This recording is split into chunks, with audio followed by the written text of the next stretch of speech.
He was dating a new woman. They had only been going on for a few months. They've been just enjoying each other's company. But their time together would be cut tragically short. Police, emergency. There were 2 wounds, pumping blood like a fire hydrant. The trauma of witnessing the person that you went to bed next to happy, dying before your eyes. It is almost inconceivable. Who had targeted this man and why? You're thinking it's a domestic.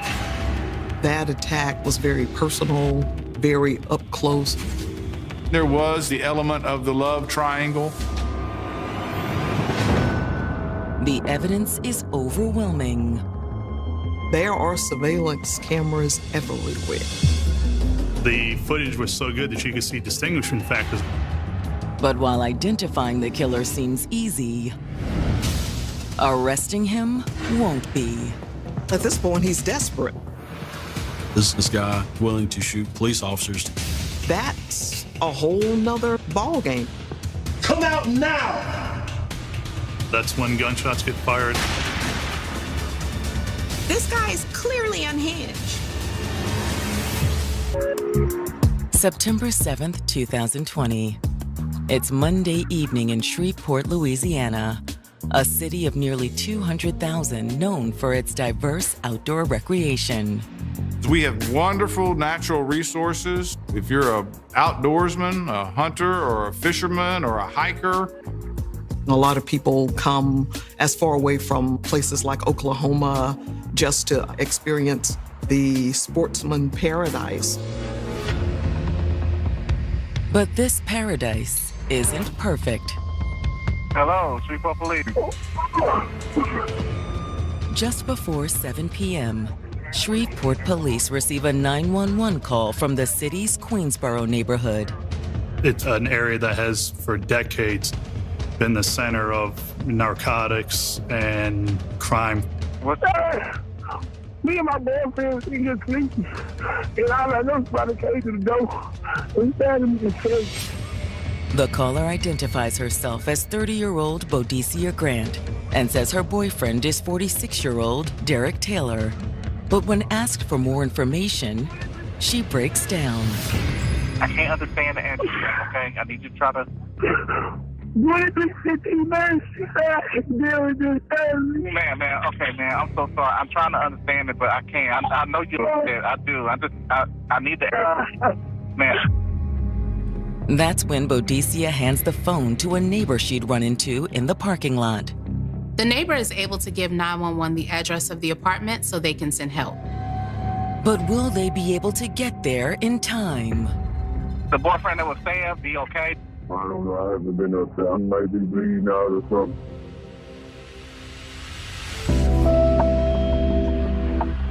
Derek Taylor had only been dating Bodicia Grant for the past 2 months. They've been spending a lot of time together, just enjoying each other's company. And that was exactly what Bodicia needed after she'd recently ended things with her long-term boyfriend, Courtney Taylor. The 2 of them were in a relationship for about 5 years. He fathered 2 children with her. But their budding family and their relationship had fallen apart.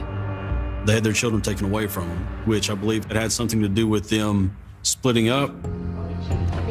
And once she met Derek, Bodicia began putting her life back together. Courtney and Derek, they weren't related. Derek was also older and more stable than Courtney had been. I had actually known Derek Taylor. I had arrested him when I was younger in the department. Nothing crazy, just like traffic stuff, but it seemed like he had started to settle down. And while Derek and Bodicia had only been together a couple months, it appeared that things were going well.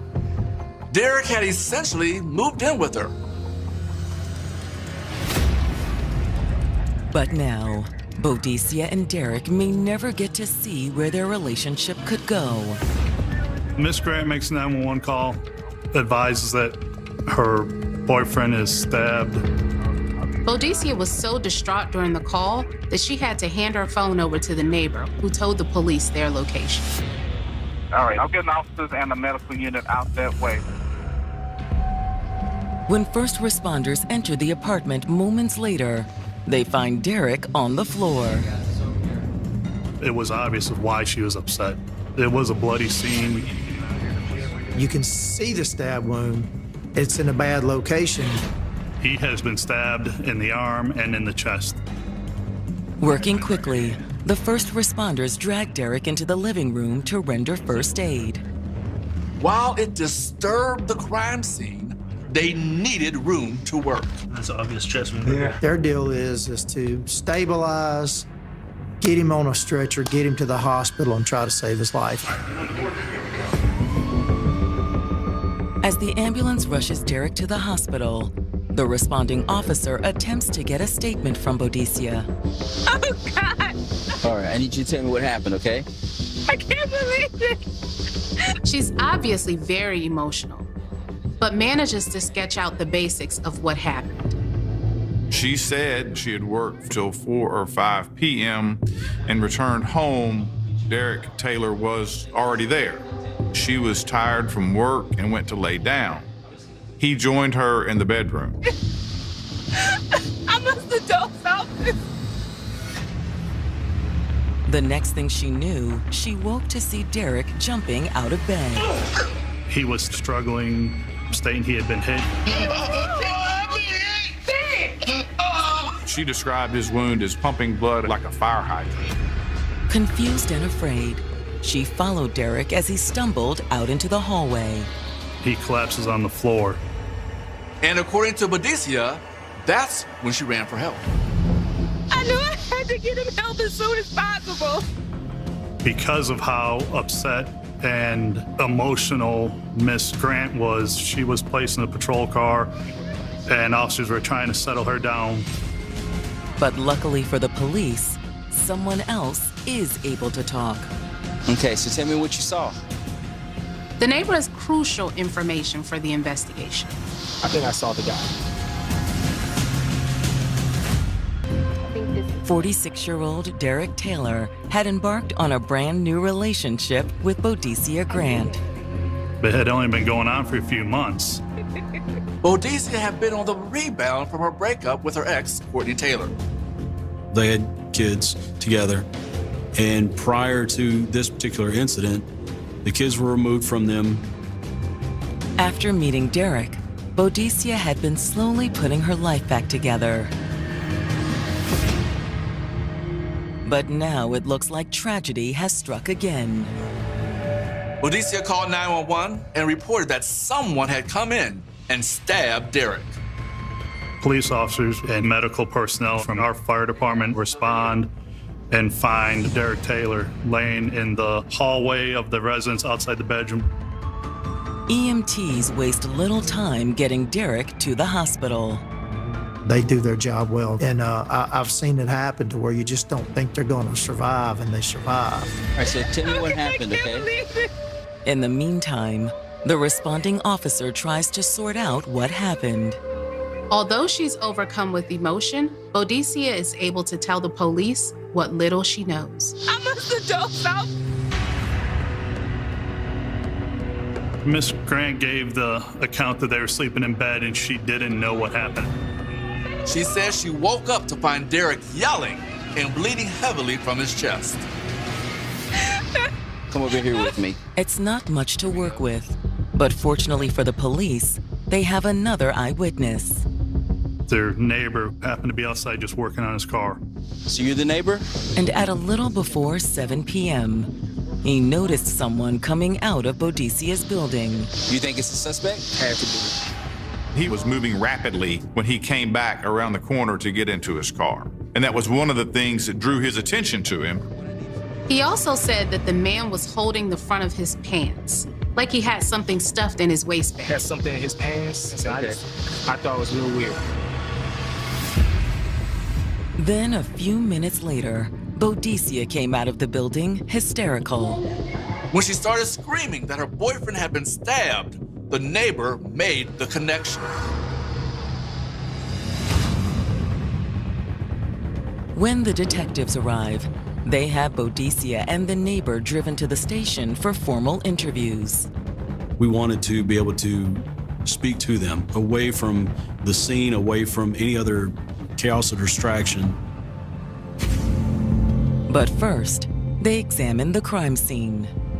You walk in the front door and you see this blood trail just being smeared across the floor. The blood leads from the hallway into the apartment's living room. Well, I was told the fire department had to move him into a bigger area. And that is where the smear came in. But it's clear that the bedroom was where the stabbing had occurred. Blood is all over the side of the bed, to the wall, on the floor, along the baseboards, and on the door to the room. That crime scene was brutal. That was a brutal stab wound. The scene appears to fit what Boudicca told both the 911 dispatcher and the responding officer. The blood spatter and transfer pattern suggests Derek was stabbed in the bed and staggered out of the room before collapsing in the hallway. And there's no sign of the weapon used in the assault. Which appears to fit what Boudicca's neighbor said about the subject having something hidden in his pants. However, there are some things about the scene that have the detectives scratching their heads. There was no damage to the apartment doorway. It doesn't appear like there's a struggle. And Boudicca's story about them being asleep seems a little suspicious. It seems odd, 7 o'clock at night. Who stabs somebody and you don't at least hear a struggle? Your initial thoughts are, there's got to be more to this. The story doesn't make sense. Unless it's a cover story. You're thinking it's a domestic, that somehow Miss Grant is involved in what happened. The nature of that attack, yeah, that was very personal, very up close, something that's very passionate. Calling in on 911, it could be a ploy to misdirect you. Although if that's the case, who was the man the neighbor saw fleeing the scene? Either the neighbor is in on it somehow, or the detectives have misread the whole situation. But before detectives can make their next move, they receive unfortunate news. The victim had been declared deceased. Now we're looking for a murder suspect. Detectives investigating the mysterious stabbing that sent 46-year-old Derek Taylor to the hospital are now investigating a homicide. The blade punctured one of his ventricles. It's a thing that pumps blood out of your heart. On the scene, it was pretty much just an assault with a deadly weapon. But then, when this person has bled out, all of a sudden, this becomes a murder situation. But who is the killer? Given the nature of the crime, the detectives have yet to rule out a domestic incident or Derek's girlfriend, Boudicca Grant. However, there's one complicating factor. I think I saw the guy. Boudicca's neighbor claims he saw someone fleeing the scene. When the detectives return to the station and sit down with him for a formal statement, Boudicca's neighbor says he not only saw someone, he recognized them. Yeah, I knew him. You knew him? Yeah, he was the old boyfriend. They had been neighbors for 2 years. So you saw his face? Well, no. Well, the man he saw was wearing a mask. But you're sure it was him? Yeah, for sure. He had other distinguishing features. His hair, he had dreads. If Boudicca's neighbor is telling the truth, it means the detective's first instinct was correct. It's a domestic dispute after all. There was the element of the love triangle. All right, we appreciate you coming in today. That's all we need. You're free to go. Hoping to learn more about her ex-boyfriend, the detectives turn to Boudicca. By this point, she's had time to recover a little of her composure. You hadn't been seeing Derek very long, had you? Just 2 months. And before that, you were dating somebody else? Yeah, Courtney Taylor. You're thinking Courtney Taylor and Derek Taylor. What is this relationship and this dynamic? Are these brothers fighting over a woman or something? But that's not the case. Common names like Taylor, Smith, Williams, you're gonna have these families with the same name from the same area, but not related. Okay, so you and Courtney broke up. Yeah. She said that their relationship had ended on a sour note, that they had kids and something happened and they lost their children. Boudicca says that after the breakup, Courtney had moved on with a new girlfriend named 𝐅𝐔𝐋𝐋. He's living with her in Mansfield now. Mansfield is a small town. It's about roughly 30, 40 minutes outside of Shreveport. However, despite his new relationship, it's possible Courtney had been angry that Boudicca was also seeing someone else. Some people just can't let go of a relationship. He may have been able to slip quietly into the apartment. He did have a key at one time. Hoping to confirm what Boudicca and her neighbor told them, the detectives returned to the scene of the crime. In a situation where there's been a violent crime like this occur, canvassing the area is paramount because there could be security cameras, possible witnesses, and we start piecing different things together. In this case, the detectives are in luck. There are surveillance cameras everywhere. And when the detectives return to the station to screen the footage from the complex's cameras, it proves crucial to the case. It verified the accounts of the witnesses. On the recording, a car pulls into the lot shortly before 7 p.m. The footage was so good that you could see distinguishing factors about the vehicle. You see the suspect exit the vehicle. There was still plenty of daylight out there for these cameras to pick up good quality video of this individual. And while the suspect is wearing a mask, just as the neighbor said, it's easy to see why he didn't have much trouble recognizing him. Physically, even without a mask, Courtney Taylor had very distinguishing physical features. He has dreadlocks that were tied back. He was very slender, and he was 6'2" or taller. A second camera recorded him entering Boudicca's apartment. So you see this possible suspect walk around the corner, walk up the stairs. He did not pause hardly at all at the door. He just kind of turned the knob and went in. Then, after a few brief moments, the man in the video is back outside. 19 seconds. That's how long it took him from whenever he went in and came out. The assailant exits the apartment rapidly down the stairs, back around the corner of the building. You can see while he's jogging concealment of something before entering his vehicle. The detectives believe it's the murder weapon.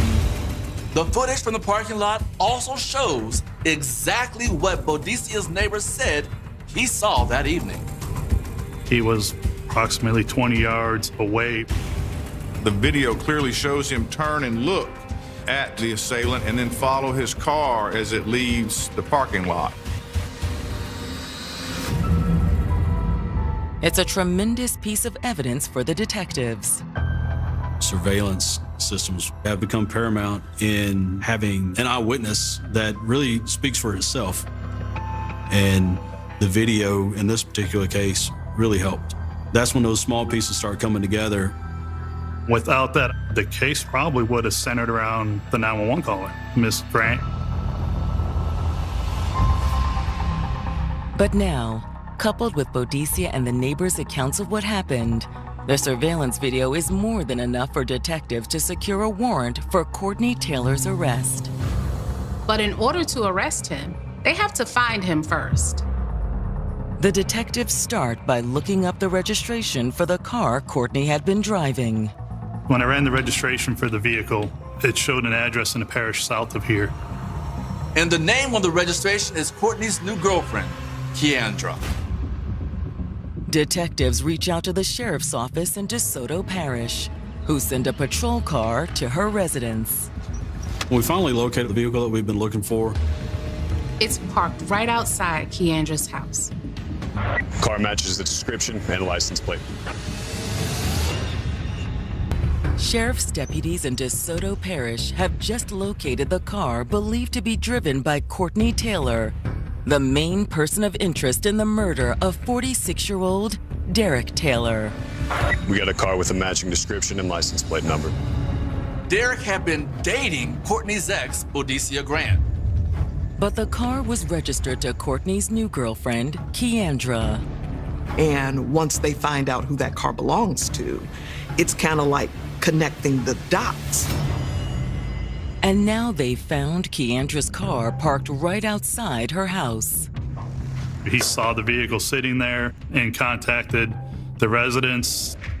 The woman who comes to the door tells the deputy that Courtney and Keandra aren't there. Is that their car over there? Yeah, that's our car. Mr. Taylor had been there with his new girlfriend the previous evening, but they had left in another vehicle. It's actually quite irritating when you get so close just to realize you're still so far away. So now we're having to look for a completely different vehicle and start that whole process all over again. After talking to Keandra's relative, Thank you so much for your time, man. No problem. the DeSoto Parish deputy has her car towed to impound. The vehicle was believed to have been used by the suspect to flee the location in Shreveport. Let's go ahead and get a tow. Over. Detective McAtee worked with investigators in that jurisdiction to obtain a search warrant for the vehicle once it had been impounded. Warrant in hand, the Shreveport detectives search Keandra's car. DNA swabs are taken from the passenger side of the front. Also, there was a spot on the headliner that we thought may have been blood or blood transfer. It turned out it wasn't blood. And that's not the only disappointment. There was no weapons found in the vehicle. They processed the vehicle and did not find any relevant information pertaining to this case.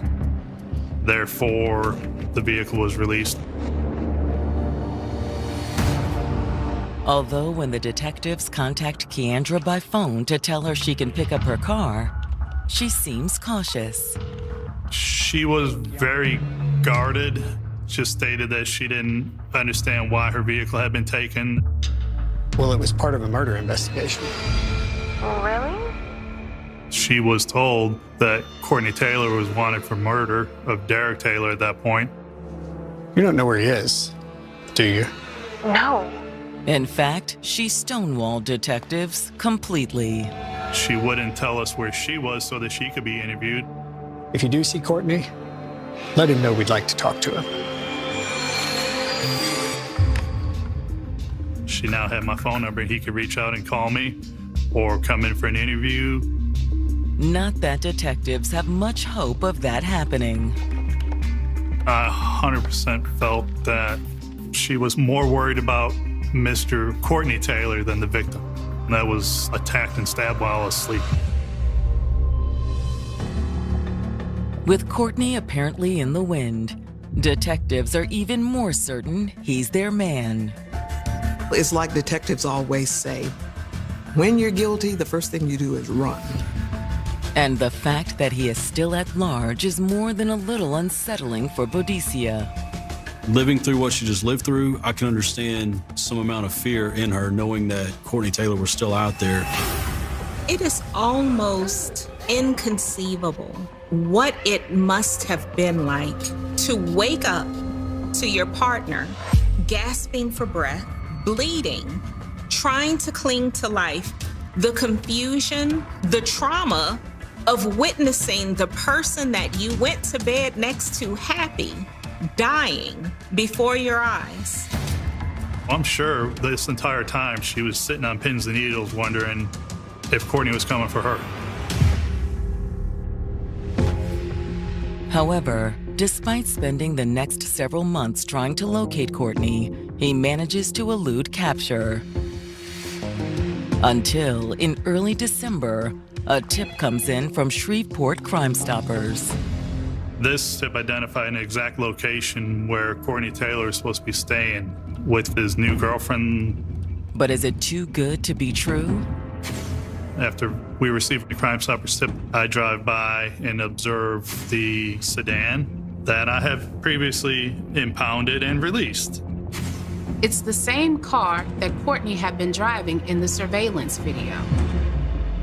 With the tip looking credible, the Shreveport police call in the U.S. Marshals.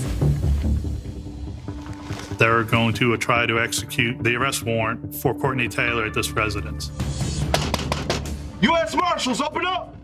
A woman answers the door, but it's not Keandra. Looking for a Courtney Taylor. Who? I don't know any Courtney Taylor. But immediately after that, the woman nods her head towards the back of the house.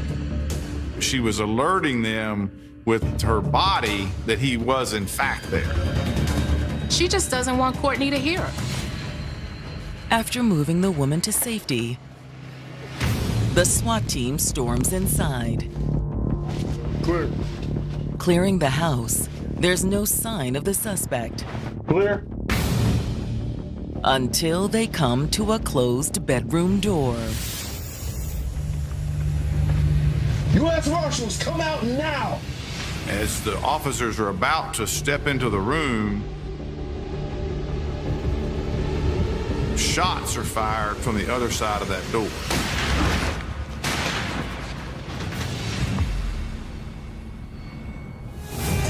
U.S. Marshals believe they've finally cornered murder suspect Courtney Taylor. A Crime Stoppers tip led law enforcement to his hideout. U.S. Marshals, come out now! But just as they're closing in, the situation escalates. Shots are fired from the other side of that bedroom door. The police and marshals duck for cover. Fortunately, no one was struck by the rounds that came through the door. But in the confusion, Courtney climbs out a window and escapes through the backyard. As normal procedure, they had positioned some officers in the back of the house. But when those shots rang out, those officers came forward to assist and make sure there wasn't anybody injured.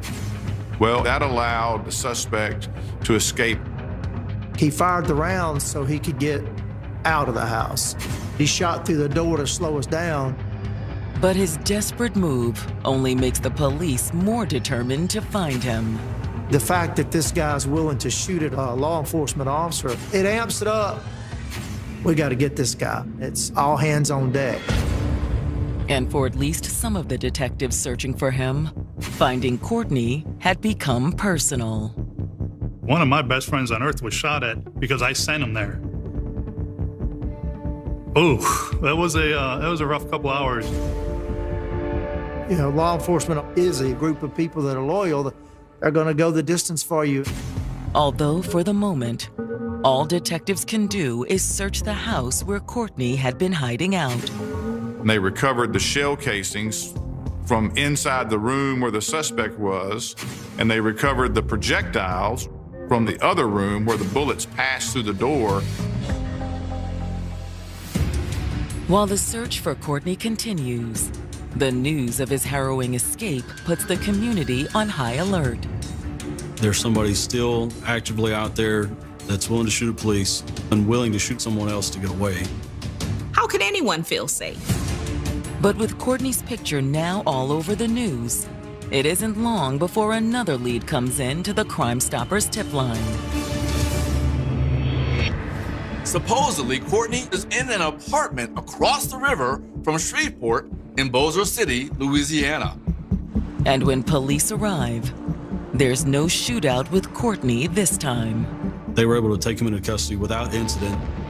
Keandra was with him and is also taken into custody.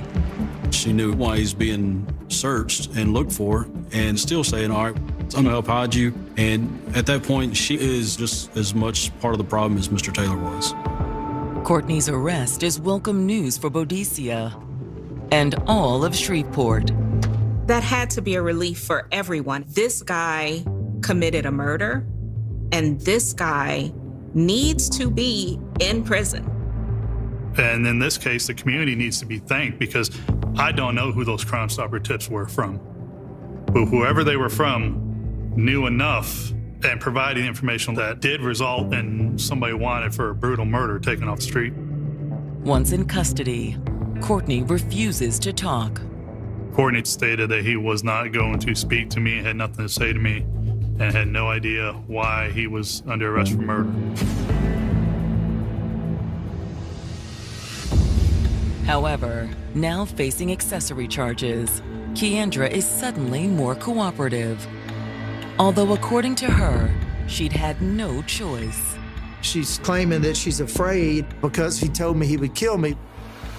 I don't know if she was standing by her man or if she was afraid of her man. It could have been both.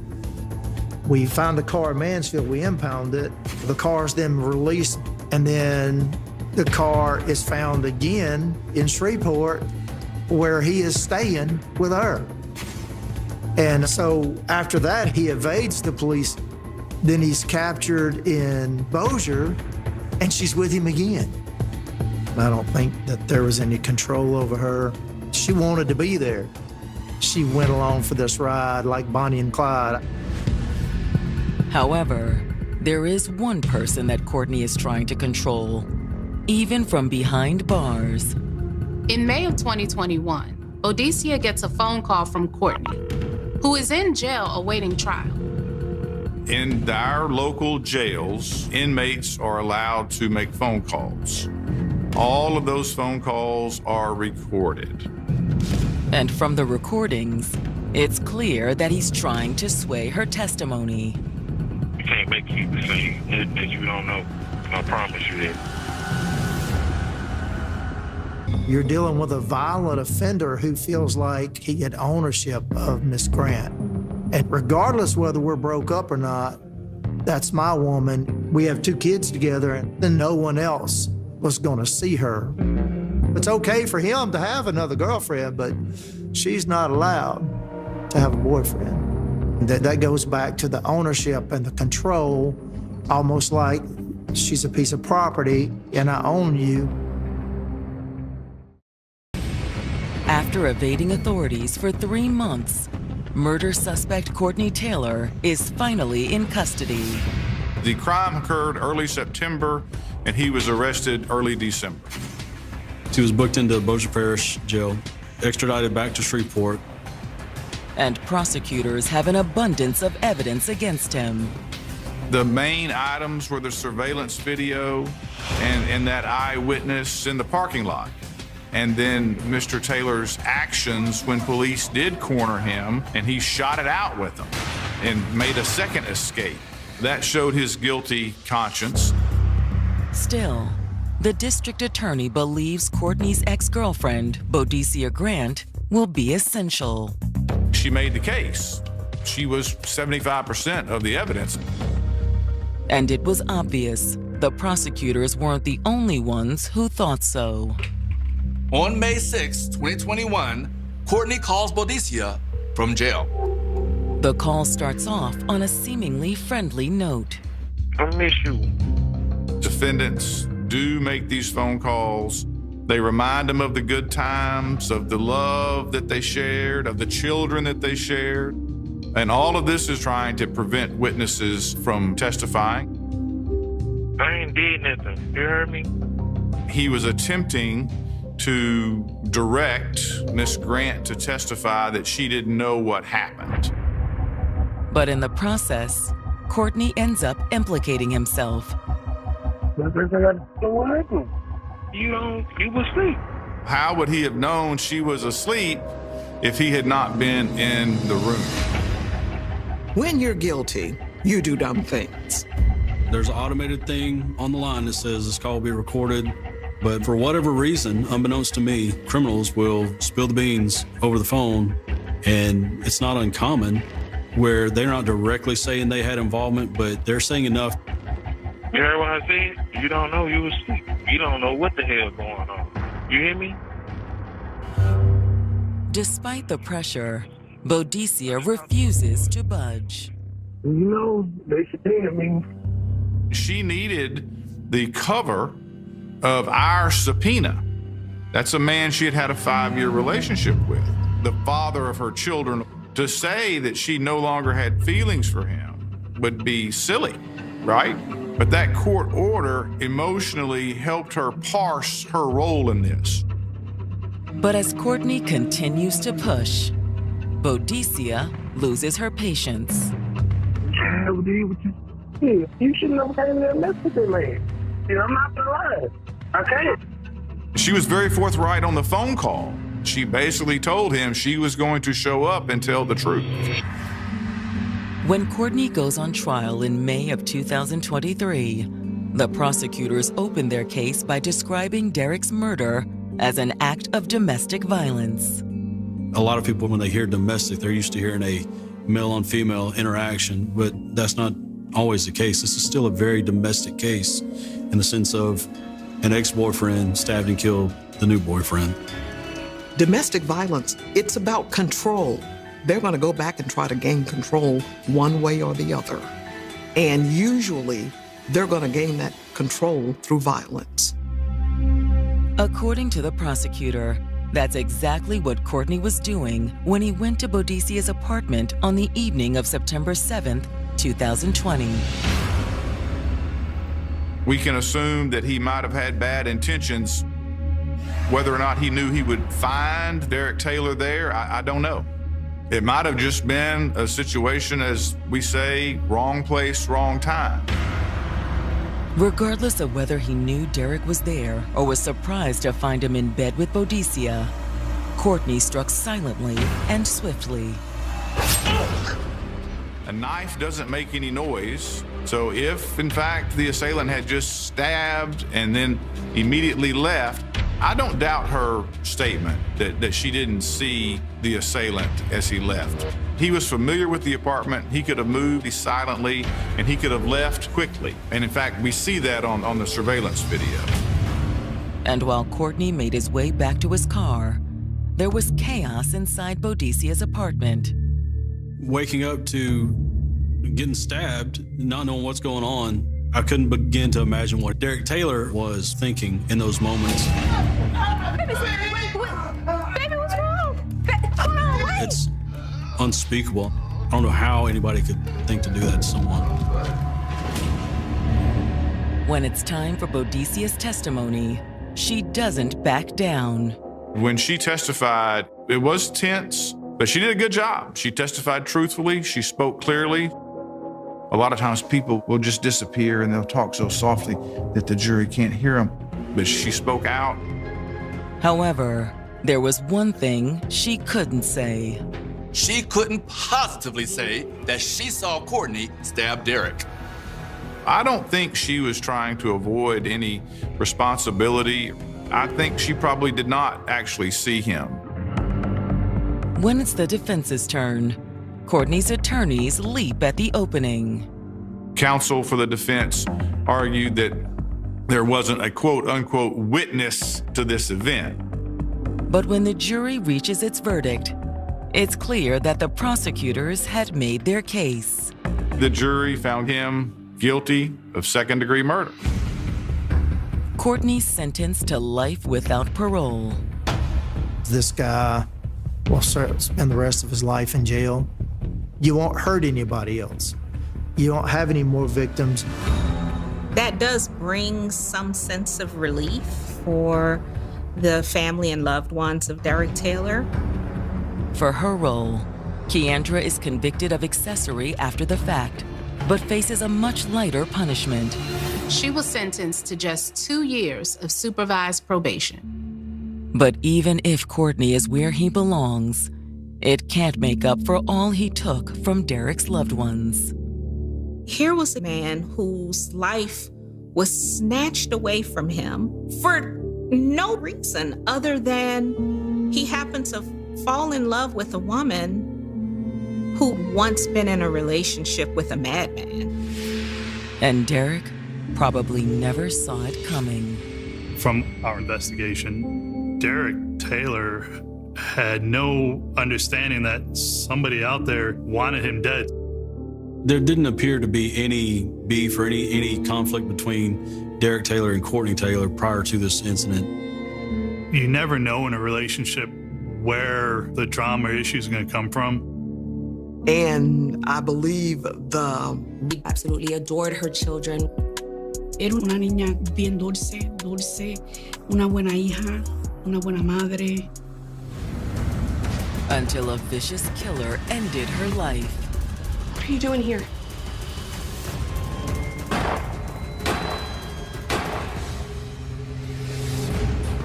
The building right next to me going out. one of them went straight to her heart. She never stood a chance.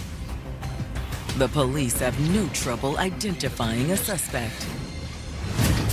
When she saw him come out of the residence, he came up to her. He pulls out a gun and points it at me and says, "I'm gonna kill you too." It couldn't be anybody else. But where is he now? Law enforcement has been chasing this guy over a month. No freaking way. You begin to wonder if you're on a wild goose chase. He was just gonna get away with that. Clear! Clear! And is she his only victim? We are here for my sister. She claims he had kidnapped her and held her against her will. He was her boyfriend. They're both dating him. This man was a monster.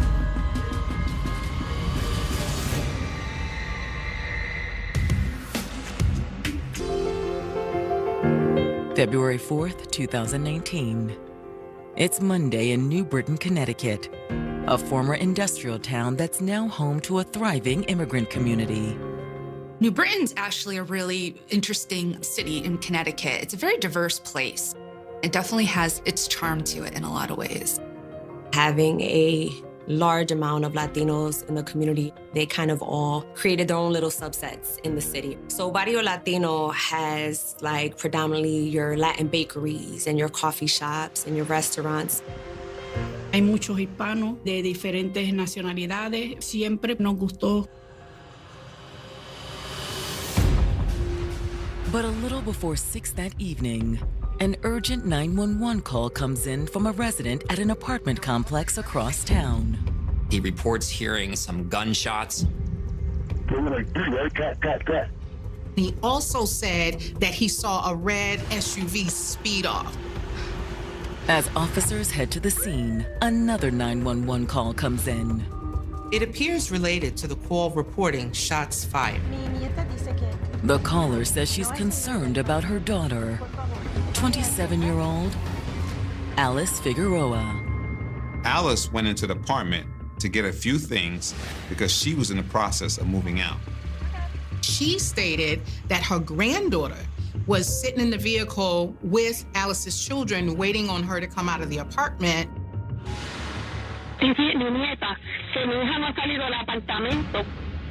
My niece was so afraid. She called my mom, and my mom was the one who called the cops. She's very concerned something has happened to her.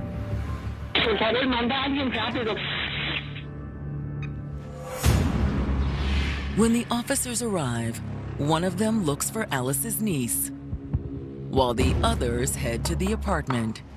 Police, anyone home? There's no response when they knock. Police! So they make their way inside. And that's when they are met with the smell of gunpowder. And you realize, okay, the scene is fresh. And that's where they found Alice laying in a pool of blood.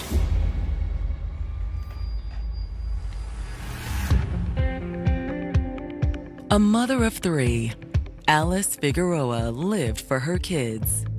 Alice absolutely adored her children. Era una niña bien dulce, dulce, una buena hija, una buena madre. It was a protective love molded by Alice's experiences growing up. Llegamos de Puerto Rico con nada, con 3 maletas, con 3 niñas. It was like all of them against the world. My mom was like very strict. When we came here, we was always together. But that didn't stop Alice from growing up fast. She was only 20 when she had her first child. I still remember going to the hospital and holding him and seeing how happy she was. He was her everything. The same wasn't true of the boy's father. There was a lot of friction between them, and that's why they ended up splitting up. But Alice didn't let the setback keep her from providing for her child. Siempre le enseñé a mis hijas desde que tenían uso de razón que era muy beneficiario prepararse académicamente para que nunca tuvieran que depender de un hombre para que las mantuviera. She had a lot of different careers. She would pick up disabled people in vans, and she was always like really involved in like healthcare. She loved the medical field. She wanted to go to school for it. And eventually she did, when she enrolled in the local community college to become a certified nursing assistant. Esos eran los planes que ella tenía y quería pues esperarse. She was still in school when she met Benjamin Morales. She didn't give him no mind just because she was not into Hispanic men. He was also significantly older than Alice. It was like almost a 20-year difference. However, Benjamin was determined to win her over. He started being very persistent. So she was like, well, let me just go on a date. You know, obviously he's interested. One date led to another, and before long, they were a couple. When she first got with him, she was living on her own, and they were dating. Then she ended up getting pregnant with her daughter, their first kid. He told her, you know, you should just come move in with me and we'll find a place where we can start fresh. A year and a half after the birth of her second child, Alice and Benjamin welcomed another baby. Ella tenía 3 niños, una niña y 2 varones. They were well on their way to growing this big, beautiful family. But now, New Britain police have just found Alice lying in a pool of blood. Officer Thompson, I'm in need of an EMS to my location. They try to render aid, but they're unable to find a pulse. They think she's dead. However, when the EMT arrives, he makes a hopeful discovery.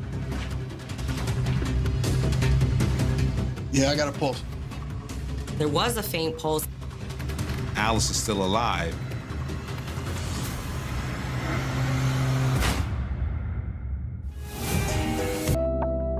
After her relationship with the father of her first child ended, Alice Figueroa went on to have 2 more children with a new man, Benjamin Morales.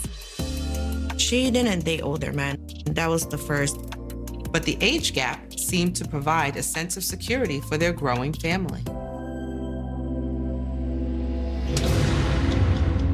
Only now, police have found Alice in a pool of blood on the floor of her former apartment. She's clinging to life. She was quickly taken into the ambulance. While EMTs race to save Alice, a detective arrives on scene to begin the investigation. There's blood on the floor. There's bullet holes in the wall. However, there were no shell casings recovered at the scene. Which lets us know that he must have had a revolver. After walking through the crime scene, the detective turns to Alice's niece, Amaryllis, who was outside when the shooting occurred. They had dropped by the apartment so Alice could pick up a few of her things. She was in the process of moving out. When we got there, before she gets out the car, she gives the phone to my little cousin, and she tells me I'm gonna be quick.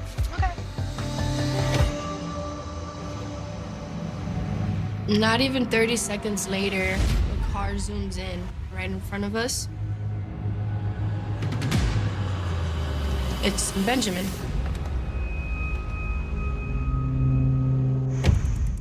That's when Amaryllis began to panic. I was just kind of like just shocked. I was just staring at him. Then I locked the car door and my aunt's window was cracked. So he comes around He's like, open the door. Open up! Open up! I want to see my kids. Not until Alice comes back. And he was like, are you really gonna do that to me? And I'm like, yeah, they're my responsibility. You have to wait till my aunt comes out. So he like storms off. That's when he walked into the apartment building. I don't know what to do. I try to call her, forgetting that she gave the phone to my little cousin. And I try to call my mom. My mom didn't answer. Mom, call me back. Benjamin's here and I don't know what to do. Alice's niece says she was still waiting to hear back from her mom when Benjamin emerged from the building a few minutes later. He comes out and he comes in front of the car and he reaches in his jacket and he pulls out a gun. I ought to kill you too. And points it at me. Oh my gosh. In my mind, it didn't really register what he meant. I was just staring at him. He stared at me for a moment and then just put it back in his jacket, ran to his car, and zoomed off.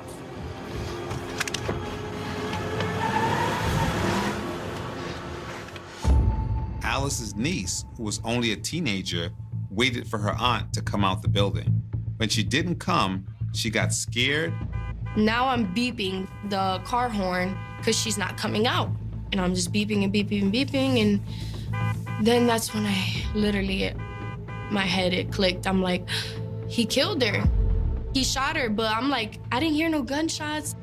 That little girl was sitting in the car trying to comfort children younger than her. Do you leave the kids? Do you go in to check? What do you do? I was like, no, just wait. Don't get out of the car. He could come back. Thankfully, she was thinking on her toes to protect the kids, to protect herself. Most young people that age would have panicked, but she didn't. Instead, she had called her grandmother. Bueno. Mi nieta me llama que él había tratado de matarla. Y yo le dije, pero ¿cómo que te trató de matar? ¿Dónde tú estás? Once her granddaughter explained what was going on, Alice's mother had called the police.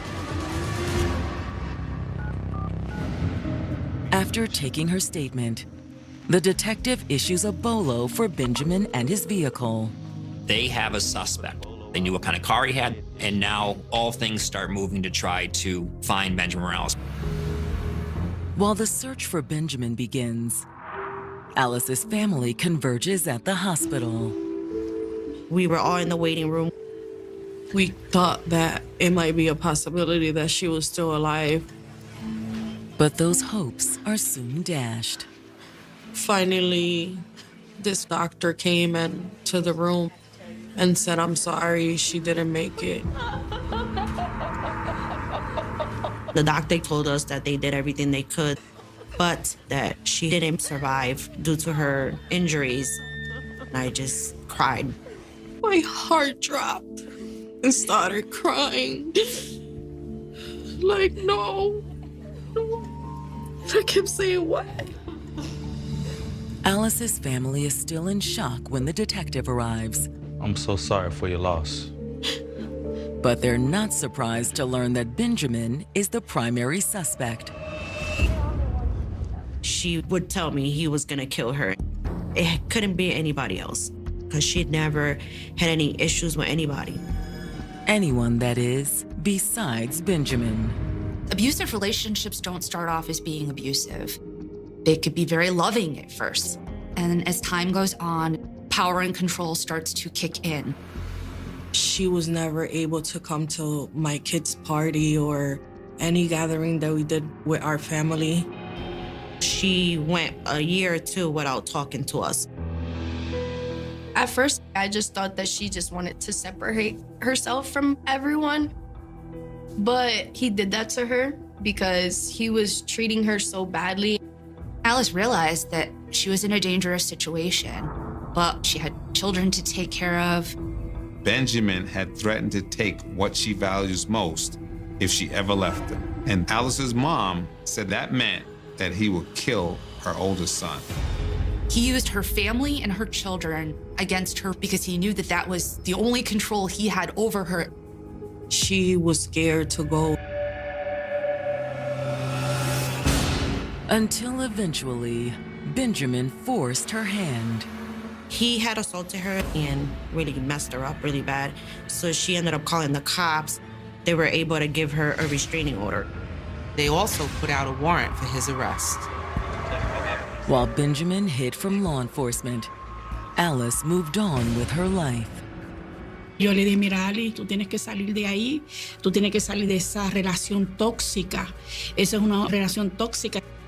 Y entonces ella me hizo caso. Ella se apartó de él, ella se dejó de él. She rented her own apartment. She very much wanted her children to be in a safe environment. There was hope when she decided to leave.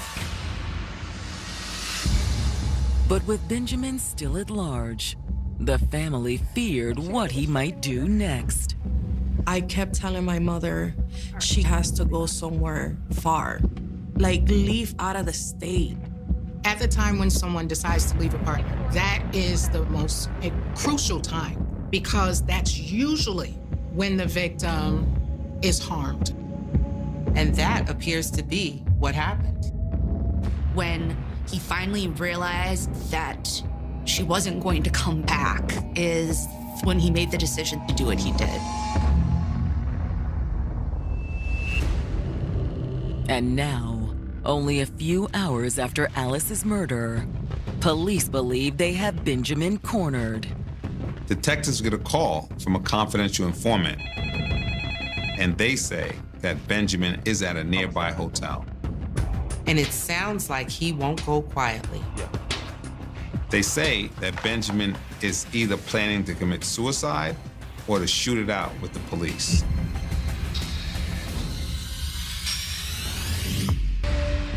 A detective investigating the murder of Alice Figueroa has received a tip that their prime suspect, Benjamin Morales, is holed up at a local hotel. It's a homicide detective's dream to have informants calling and giving you information. That person reported that Benjamin stated he would not go out quietly, that it would be a shootout with the police or he would commit suicide. The detective quickly heads to the hotel. You want to catch this guy. He's out there. He's known to have a firearm. He's already killed one person. We don't know what he's capable of. So the police department have to dedicate resources to finding him. Hoping to confirm the tip, he speaks with the desk clerk first. He says, look, we're looking for this dangerous fugitive. We need your help. Do you have a badge or something? She asked to see some proof of who he was before she would give any information. The detective shows the clerk his badge. We're looking for this guy. And a photo of Benjamin. Benjamin Morales. I haven't seen him. She said she's the night clerk and she doesn't always get to see who checks in. However, the clerk did confirm that someone with the name Benjamin Morales was currently renting a room at that location. But when the detective asks for Benjamin's room number, she hesitates. I'd need to talk to my manager. When detectives got on the phone with the manager, he also hesitates and say, it's against our policy to give out this information. After several frustrating minutes, the detective is finally able to get the room number. It did take some time because the manager was also resistant to sharing any information. But the fact that Benjamin Morales had 2 pending warrants in addition to being suspected of the murder of Alice Figueroa was all helpful in convincing them. Room number in hand, the detective calls in the SWAT team. As much as the detective wants to just go to that hotel and try to grab him, you have to do a risk assessment of what you're about to do. And we have a person who's killed somebody. So the best thing is to wait for that SWAT team to get there. When the SWAT team arrives, they get into position outside of Benjamin's room. The SWAT team is unemotional. They are not there to retrieve evidence. They are not there to investigate. They are simply there to recover the suspect and get him out of there. Faced with overwhelming force, Benjamin surrenders. Regardless of what Benjamin said he was going to do, he didn't give him any issues. He came right out of the room. But he also seems confused as to why he's being taken into custody. He denies having anything to do with the murder, but he's loaded up and transported to the local police station. After Benjamin is removed, the detective discovers the reason for his confusion. No freaking way. They locate his ID, and they find out he is indeed Benjamin Morales, but he doesn't have the same birthday as the Benjamin Morales that they're looking for. He's a different Benjamin Morales. They have taken an innocent man into custody. Once police realize their mistake, they release the man they've detained. At the point where they recognize, okay, we have a Benjamin Morales, but the wrong Benjamin, it was like such a letdown because now what they come to recognize is the actual murderer is still out on the street. And Alice's family, now they're really scared. They knew that he had street connections, drug connections. Allegedly, he was a part of a drug cartel, so they were terrified that he might have one of his hitmen do some harm to the family members. My sister will always tell me things about how people will work for him just because they're scared of him. He had told my sister that he was gonna kill my mother, and I knew he wasn't too fond of me. So I ended up staying at my sister's house because I was too afraid to go anywhere. I think the biggest fear above everything else at that point was that he was coming for those kids. The detectives feel the weight of those fears, of the victim's family and everything they're going through, and they understand the importance of getting this guy ASAP. And as it turns out, Alice's family members aren't the only ones worried. The day after Alice's murder, the family of a woman named 𝐅𝐔𝐋 comes into the New Britain police station. Okay, tell me what's going on. They said they saw a photo of Ben Morales that the police had released to the public. When I'm looking through my Facebook, I saw that. I got scared. 𝐅𝐔𝐋 and Alice are both dating Benjamin Morales. My sister introduced us to him as her boyfriend. And now, according to her family, 𝐅𝐔𝐋 is missing. As New Britain police search for Benjamin Morales, the man they suspect murdered 27-year-old Alice Figueroa, the family of another young woman romantically linked to him has just reported her missing. The woman, 𝐅𝐔𝐋, has also been dating Benjamin. However, they know him as Tony, not Benjamin. He said his name was Tony. He never told us that was his real name. My sister's been with him like for 2 or 3 weeks. Which is why when her family first saw news of the murder alongside a photo of the suspect, they panicked. When they saw Benjamin's image, they got really concerned because the victim's information was not disclosed. I went to the scene to see who was the girl that got killed, because my sister's almost the same age. Imagine, the family goes to the location because they have no idea if it's her or someone else. I saw a guy that I know, and I asked them, you know who got killed? To her sister's relief, it wasn't 𝐅𝐔𝐋. At that point, they started reaching out and calling her cell phone, trying to get in touch with her. But 𝐅𝐔𝐋 never answered or responded to their calls.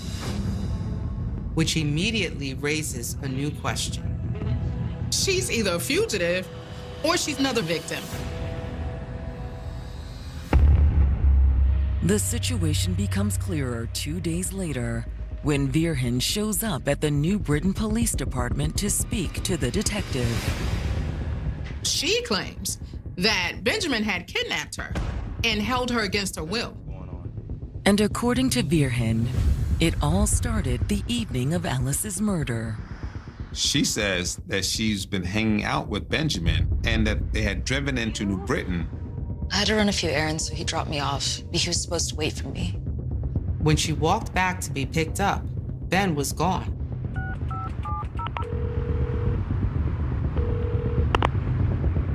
Hey, where are you? I'll be there in a second. When he returned, Benjamin told her that he had shot Alice and that they needed to hide out for a couple of days. I killed Alice. So he called one of his friends and he asked him if he could stay with him. He's asking him, hey, can we stay at your place in Putnam, Connecticut? She thinks his name was Rod. And while they were on their way to Putnam, Benjamin told her to ditch her phone. She says he tossed it out of the window, which is why her family hadn't been able to reach her. When they arrived at the house, Benjamin let himself in. She says that Benjamin had a set of keys. How long were you there for? Couple days. And while they were there, Benjamin made several phone calls to Rod. What sort of phone calls? Asking what the cops were doing, whether things had quieted down. She stated that he even came by to give him another phone to use, and that Benjamin also sold him his gun, which she described as a revolver. But after a few days, they'd been forced to abandon the hideout. Someone recognized her from the news. From Putnam, they'd driven to Hartford. They end up at a gas station where she sees opportunity and takes it. Benjamin went behind a dumpster to use the bathroom. That's when she took off running. She was scared for her life. My picture was on the news, so he couldn't be seen with me. She had eventually ducked into a store. She asked him if she could borrow their phone so she could call her family, and they came and picked her up. And then she ends up at the police department, and a motivated witness is fantastic for a homicide detective. The next thing the detective asks her is to help him locate the house where they'd been hiding out. She doesn't know exactly where she stayed, but she knows the general area. Detectives pull it up on Google Maps, and sure enough, she's able to identify the hideout. Through property records, he identifies the owner as a man named Sherrod Pipkin. Sherrod, who also goes by Rod. So Ben and Rod apparently had a history that went back to when Benjamin was incarcerated previously. And since he has a mugshot, the detective is able to put together a photo lineup for Virgen. She's able to identify Sherrod as the man that they met at the house. With this confirmation, police head to the address. They find Sherrod outside the house on the phone with someone, pacing back and forth. When detectives grab him, they say that they're looking for Benjamin Morales in connection to the homicide. He denies having any contact with Benjamin. He denies having any information or any knowledge about a murder. But when detectives search the house, they're not so sure. They actually did find the .357 Magnum.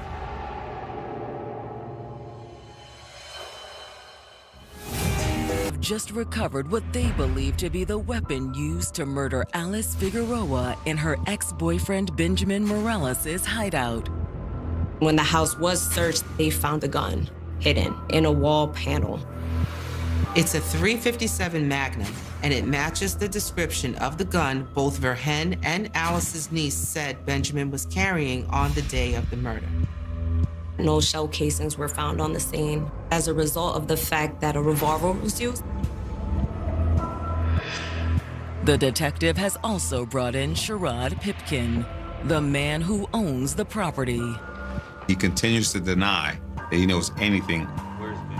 But the detective believes that's a lie. Detectives confront him and they tell him, hey, we saw you talking on the phone with somebody in an agitated state.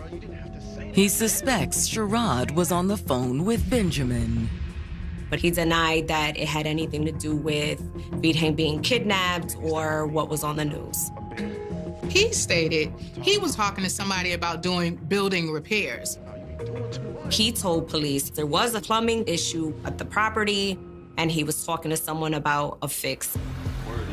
The detective isn't about to take Sherrod's word for it. As a homicide detective, your job is to investigate the homicide and prove what happened or let the evidence prove it. So at the end of the interview with Sherrod, the police actually seized his phone in hopes of finding Benjamin's new phone number. But tracking him via his phone may take police across state lines. Alice's family had heard that potentially Benjamin was fleeing to Florida.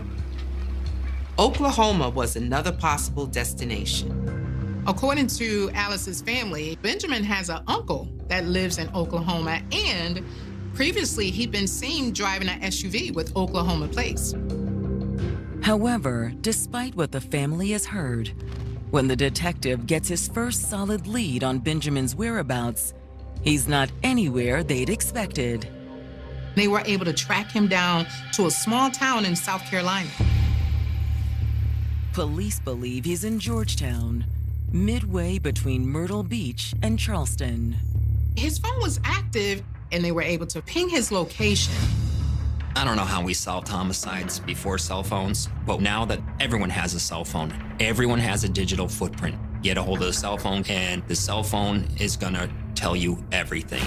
Police departments now can start tracking these dangerous people down right away.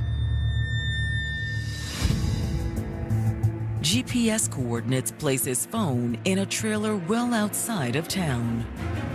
They track down the owner. They say the house should be empty. Although if it isn't, the police aren't taking any chances. Because he threatened a shootout previously, they called in the SWAT team. With the phone pinging in that location and the danger of this suspect and what he's wanted for, that gives the SWAT team enough probable cause to enter. The SWAT team stormed the house. Please! They searched the place. They have to clear the scene to make sure it's safe. Clear! It looks like another dead end.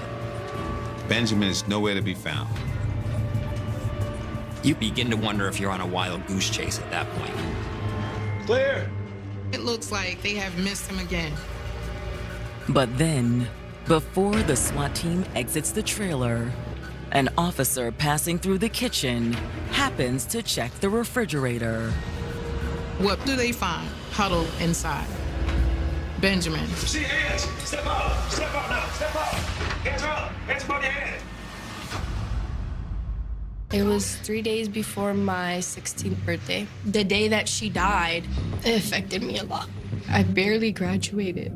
Now that I'm an adult and time has passed, I've just been able to learn to make her proud and try to live the life that, she didn't get to live because she was so young. He took away a really special, bright, amazing person. Investigators have tracked 42-year-old Benjamin Morales, wanted for the murder of Alice Figueroa, to a vacant trailer in South Carolina. Law enforcement has been chasing this guy over a month. And finally, he is apprehended. Benjamin was able to hide himself in a refrigerator, which you don't see very often. So that, I'm sure, was quite a surprise. He was very creative in contorting himself to get in that refrigerator. Benjamin is placed under arrest and loaded up for the hour-and-a-half drive to the jail in Charleston. On the way, he starts talking. And he's telling them, I wish you would have shot me. I wish y'all would have mistaken my cell phone for a gun, so y'all could have just took me out. When he was finally caught, Benjamin was emotionally exhausted. He was just done. He admits that he indeed shot Alice, and he plans to cooperate in Connecticut. He said he was going to take full responsibility for everything that he was hiding from. As soon as the detectives back in Connecticut get the news that Benjamin is in custody, they share it with the family. I was so happy when they got him. But at the same time, I was so angry. It was just a lot of mixed emotions. I felt relief, for sure. But I definitely feel like I would have much rather heard that he was dead. I was happy, but at the same time, I was mentally preparing myself for trial because I knew he wasn't gonna go down without a fight. And it appears that Alice's sister may be right. Despite what he said about how he was going to cooperate, once he was extradited, he changed his mind. He immediately invoked his right for an attorney and stated that he was not going to cooperate any further from that point forward. Until, to everyone's surprise, Benjamin's attorneys approached the prosecution in November of 2022, seeking a deal. He pleads guilty to murder charges, and he admits that he did kill Alice. He admitted that he went into the apartment while she was trying to get a few of her things. Essentially, he ambushed her. What are you doing here? I told you what I would do if you ever try to leave me.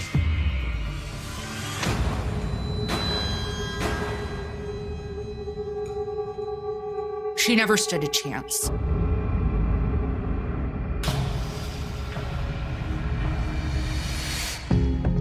At his sentencing in March of 2023, Benjamin appears remorseful.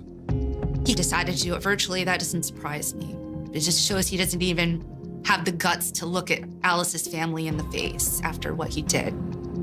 He shed a few tears and said that he wanted to apologize to the family. Eso para mí fue bien devastador. Estaba bregando con tantas cosas, me sentía desgastada con esos nenes, con tantas cosas encima de mí, pero no creo que él esté arrepentido. I couldn't believe my eyes, to be honest. I really don't know if that was real. Because when he was crying, it was when we was talking about the kids. It wasn't about my sister. He wasn't sad for what he did. He was sad that he's going to prison. But Benjamin's performance does little to sway the judge. She sentenced him to the maximum amount of time allowed, 35 years in prison. He'll be at least 80 when he's eligible for parole. The prosecutor did his absolute best, for sure. But to me, 35 years is not enough. The only thing that they really ever wanted was their loved one back.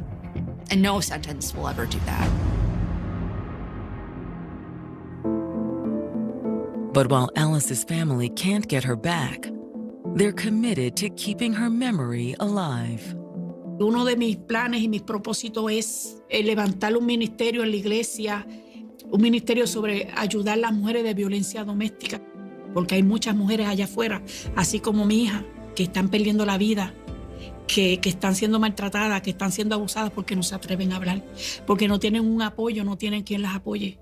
Y yo quiero, con la ayuda de Dios primeramente, poder levantar este lugar para ayudar a las mujeres abusadas. This was my first tattoo ever. It's her birthday and her death date. And nobody will miss her the same way as her children. Fue algo que fue algo tan devastador, que fue una muerte que no fue algo que se esperaba, ¿verdad?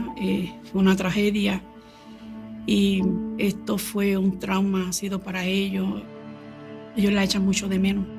I know they're going to struggle, like growing up without mom. But I truly hope that I can be there and support them and hopefully fill in a little bit that gap. I talk to her kids about her, even things that they don't remember, and seeing them grow. They remind me so much of her. It's not just one life that was lost. It was several lives that were touched at this point. Money and power can be highly intoxicating when you grew up with nothing. He was older than her. He was powerful and respected.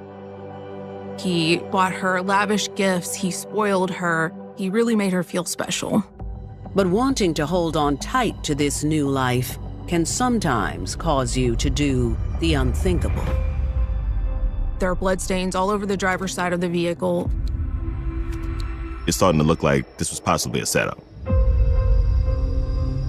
It was one of my worst fears. It was almost like a nightmare coming true. When love comes along and fills that dark void, some will do anything to keep it. I want to be loved so bad. The child wants love so bad. He says jump, she says how high. It's crazy the things that people will do for love.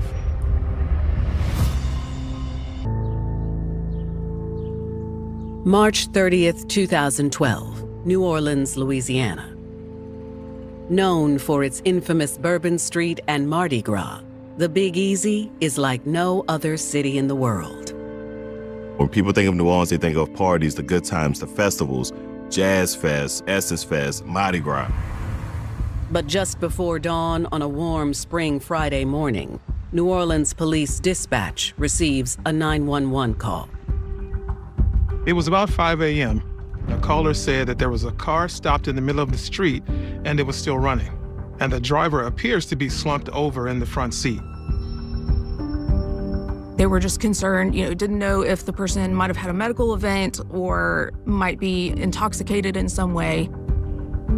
This is New Orleans. There's a lot of drinking that happens here, and it's not uncommon to get a call of someone passed out in a vehicle. The nearest officer responds to the address in New Orleans East, known as a high crime area. When police arrive, there's nobody else around, and they see the car running, the brake lights on, and the officer walks up and knocks on the window, and the person inside doesn't respond, doesn't move.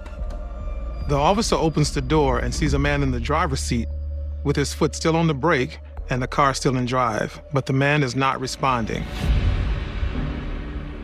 The officer can't find a pulse on him. The officer looks around the car and notices blood splatter, and then he looks closer at the man, and he saw what looked like a gunshot wound to the back of the head. At that time, the officer contacts the homicide detectives to come out. Detectives and CSI quickly arrive. They examine the body first. The body was of a Hispanic male, maybe in his 30s or 40s, and he was covered in tattoos. He was wearing a black shirt and blue jeans.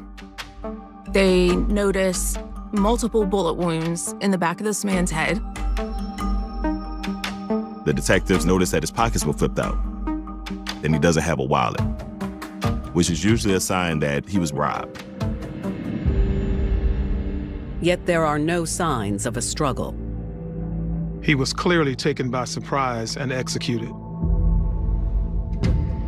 They start looking for any type of physical evidence. They look inside the vehicle where they locate shell casings.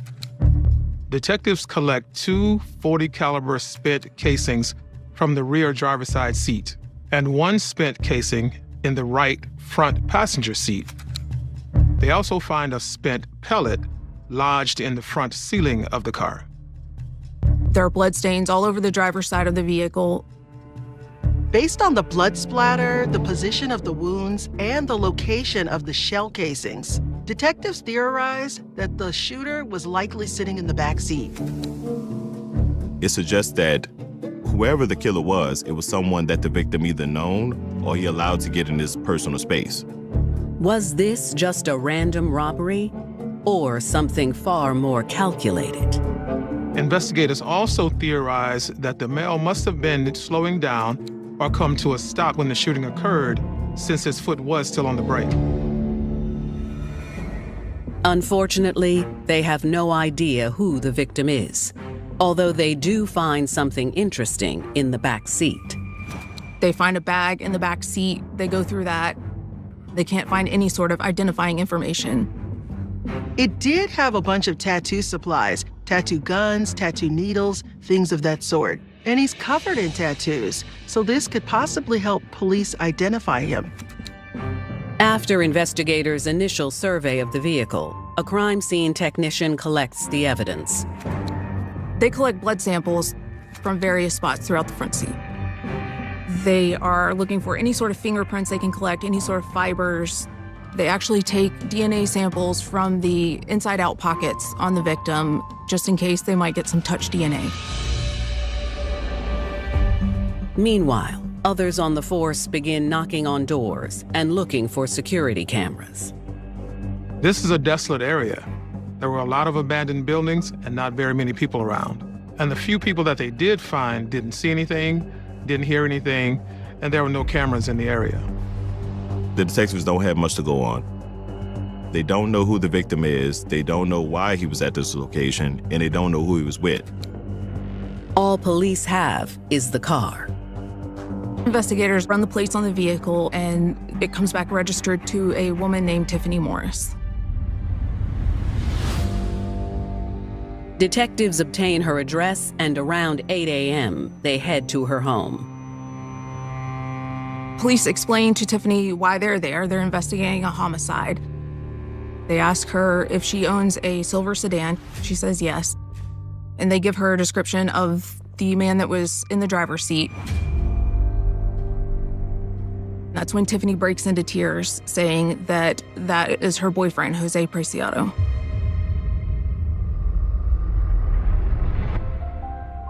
Born in November 1973, Jose Preciado was raised with limited means in a small Texas town. Jose grew up poor and without a dad, so his family struggled. Yet from an early age, Jose discovered he had great talent. He could freehand draw anything. He was super fast at it, and he just was an awesome artist as far as drawing.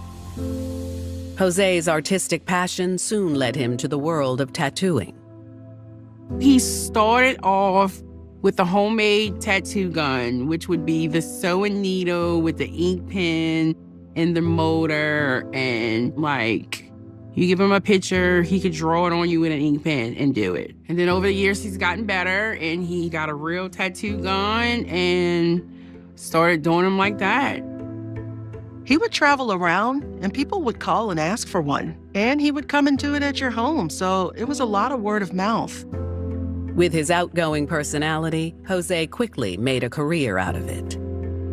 He was the type of person who made friends very easily. He was the life of the party. He even gave himself a nickname.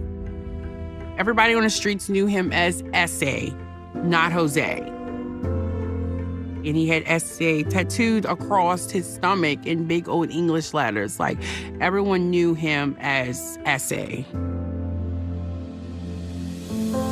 Eventually, S.A. decided to leave his hometown for bigger and better opportunities. He came to New Orleans because it was a big city and started over. He loved it. He loved the people, and it was more easier for him to network. His tattooing career really takes off. He just has people lining up, calling him left and right to get tattoos. It would just take one person to get a tattoo, and then the whole neighborhood is getting a tattoo. He would come to your house to do tattoos, and that's how I met him.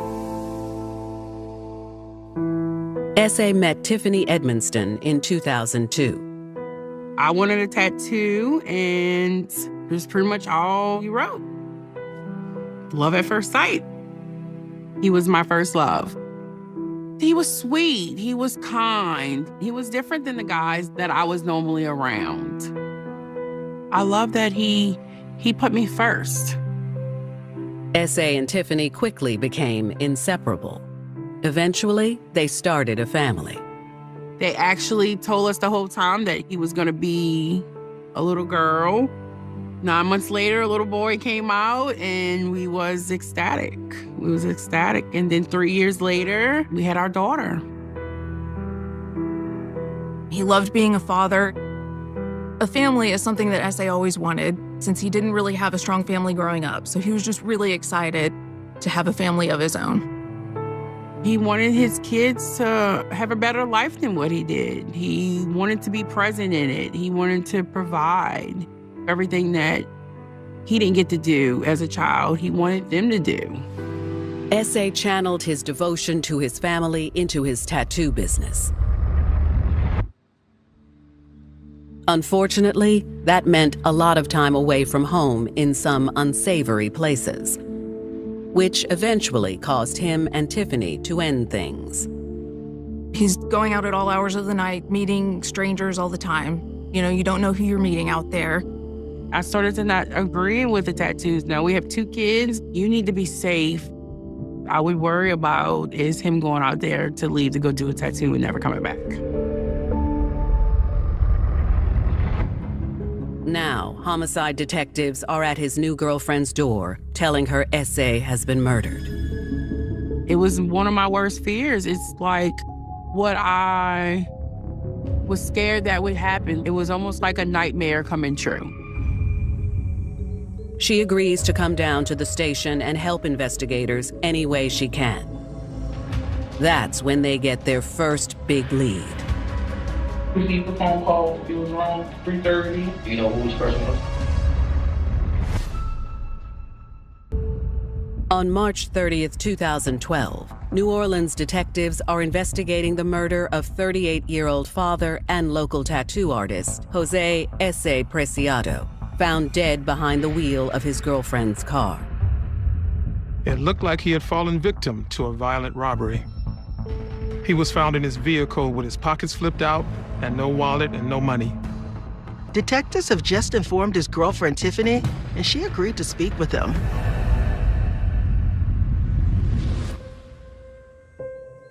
All right. Tell me what you know in relation to this murder, Jose's murder. I mean, we came home around 2:30. He had been visiting with a friend of his named Carl. Do you know what he was wearing when he came home? You know, it was a black tee and his house slippers. He went by Carl's house. He stayed there for maybe 15 minutes. He came back home. He received a phone call. It was around 3:30. I answered the phone. It was a female, and I gave him the phone. The person on the other end said they wanted a full tattoo done on their back. Do you know who this person was? No. Did he mention who this person was? No. It definitely wasn't uncommon for someone to call and say they want to get a tattoo at 3 o'clock in the morning. Being in New Orleans, being the type of party city it is, it was kind of normal. He would jump up and he would go chase this dollar, you know, which it was his only income, so he wasn't going to pass up making any money.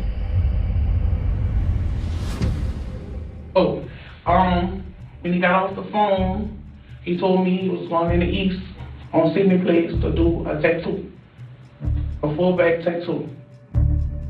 Usually when he goes to do tattoos, he always brings someone with him just for his own safety. But in this incident, he went alone. So what time do you think he left? About 3:30? About 3:30, between 3:30 and 3:45. Okay. When he borrowed your car? Right. Did he call you or text you when he got to New Orleans East? That you know they made it? It was a little bit after 4, and I texted him, did you make it? And he responded, just made it. That's the last text. She says S.A. took his bag with him that has his tattoo equipment and some cash. He always had a knot of money on him. He always handled it was only cash. S.A. had about $300 to maybe $400 of cash in his pocket. His girlfriend says when she woke up and he wasn't there, she got worried. And when I called his phone, it was going straight to voicemail. Before she could do anything, detectives were at her door. Hearing that he had received a phone call that led him to New Orleans East, which was obviously where he was robbed and killed for his cash, detectives immediately want to find out who the other person was on the phone. And they had a feeling that it might be someone that S.A. knew and that they knew that he would have cash on him. It's starting to look like this was possibly a setup. Who you think might have murdered your man? I don't know.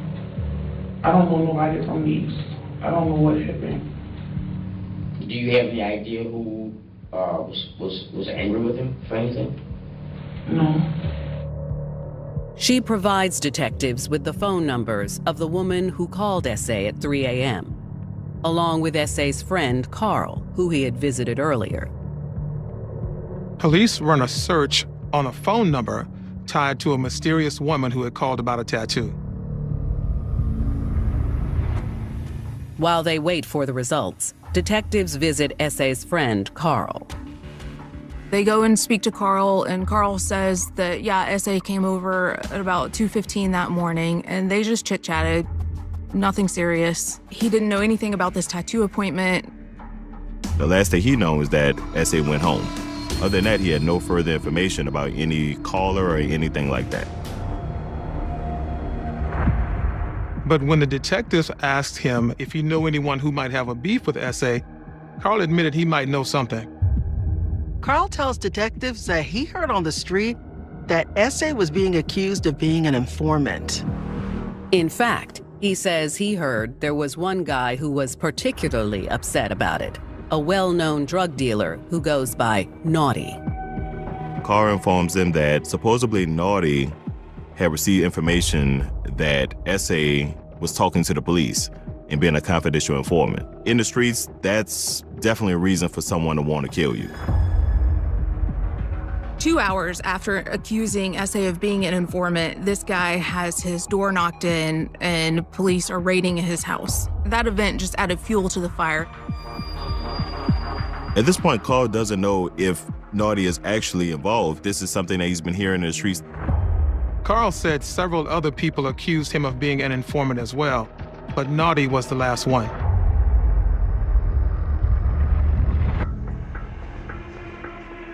Investigators are now riddled with multiple questions.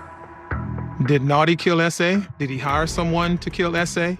Or could it have been someone else altogether different?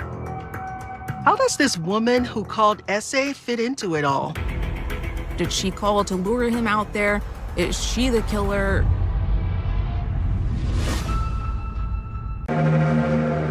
As a detective, when you get a phone number and you want to do a search warrant for it, you have to find out who that carrier is and call every phone company and find out if that's their phone number and if they are the carrier for that phone number. And that's a real tedious process. Right now, the clock is ticking. He wants to try to find out who this person is because they know what they did and they could be trying to get rid of the phone or trying to run away.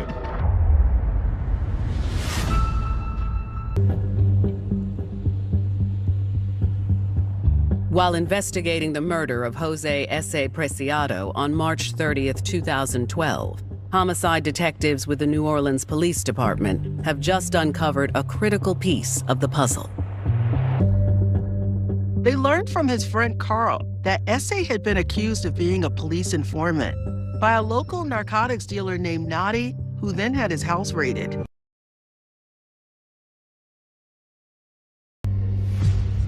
Investigators reach out to the New Orleans East Narcotics Division to follow up on Carl's tip, and they confirm the raid. They did raid this person's house, and the narcotics unit also says that they arrested him and that he is awaiting trial on drug charges. When they speak with the detectives there, they learn that there actually was an investigation with a subject by the nickname of Naughty, and the real name of Naughty, which was Renard Coleman. They also tell detectives that they have no record of Jose S.A. Preciado. The narcotics division had never even heard of S.A. Naughty just got it in his head that S.A. was an informant. Detectives hope the phone records will give them a lead. In May, they finally get the results back from the cell phone company. Unfortunately, it was a dead end. The phone that actually called S.A., it was a burner phone. There was no information about the owner of that phone. With nothing solid against Naughty, investigators continue to look for other leads.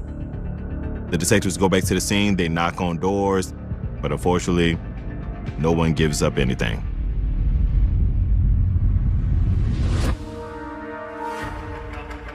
It's not until early July when detectives get a tip, the one they've been hoping for. A woman named Sophia reaches out to police and says that she has information about S.A.'s death. All right. What do you know about that murder? She says that she knows a family member that is deeply involved. Shawane. Shawane. Shawane's mom. Okay. Born December 10th, 1994, and raised in New Orleans East, Shawane Sanders had a rough start to life. New Orleans East in the 90s and 2000s had really just fallen on hard times.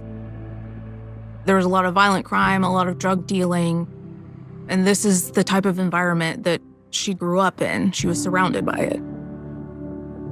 Her neighborhood was plagued by crime, so her family was not immune to the pitfalls of their surroundings. She didn't really have a lot growing up. She came from a family of meager means.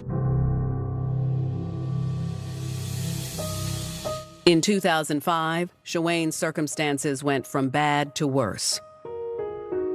Hurricane Katrina hit this already struggling neighborhood and just absolutely decimated it. This was a very traumatic experience for her and her family, losing absolutely everything, having to start from scratch and rebuild. Shawane grew to develop a survival mindset. She was always on alert, constantly adapting to keep herself safe. She tried hard in school and wanted to get out of her situation, but sadly, Shawane ended up dropping out at 15. She couldn't read and she could barely write. She never got a driver's license, so she fell into the wrong crowd just to survive.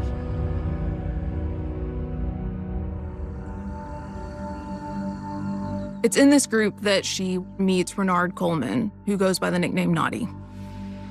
While there was an age gap, they just had an instant connection.